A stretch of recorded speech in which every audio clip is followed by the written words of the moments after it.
नमस्कार मित्रांनो, लाडकी बहीण योजनेच्या दुसऱ्या टप्प्याचे पैसे पडण्यास सुरुवात झाली आहे. परंतु बऱ्याच महिलांच्या खात्यामध्ये हे पैसे जमा होत नाहीत. त्याचे कारण तुमच्या बँक खात्याला आधार लिंक म्हणजे DBT लिंक नाही. तर ते कसे पाहायचे ह्या व्हिडिओच्या माध्यमातून आपण समजून घेणार आहोत. तत्पूर्वी चॅनलवर नवीन असाल तर चॅनलला जरूर सबस्क्राईब करा आणि बेल नोटिफिकेशन ऑल करा.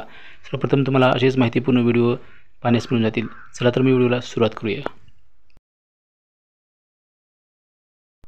DBT लिंक आहे का आपले खाते हे जाणून घेण्यासाठी आपल्याला सर्वप्रथम गुगल सर्च बारमध्ये NPCI असे सर्च करायचे आहे. NPCI सर्च केल्यानंतर असं आपल्यासमोर पहिलीच वेबसाईट येईल.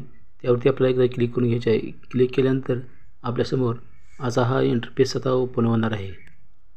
यानंतर आपल्याला खाली स्क्रोल करून कन्झ्युमर यावरती टॅप करायचे आहे. कन्झ्युमरवरती टॅप केल्यानंतर भारत आधार सेटिंग एनेबल एक आपला ऑप्शन दिसेल. यावरती आपल्याला क्लिक करून घ्यायचे आहे. यानंतर असा आपल्याला इंटरफेस आपल्यासमोर दिसेल.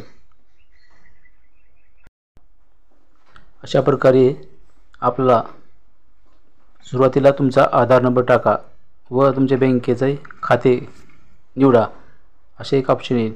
त्यानंतर खाते क्रमांकाची पुष्टी करा व शेवटी एक कॅप्चा आहे, तो कॅप्चा टाकून सबमिट करायचा आहे. रिसेट केल्यानंतर आपल्यासमोर आपल्या आधार बँकेची DBT लिंक आहे की नाही हे आपल्याला समजणार आहे.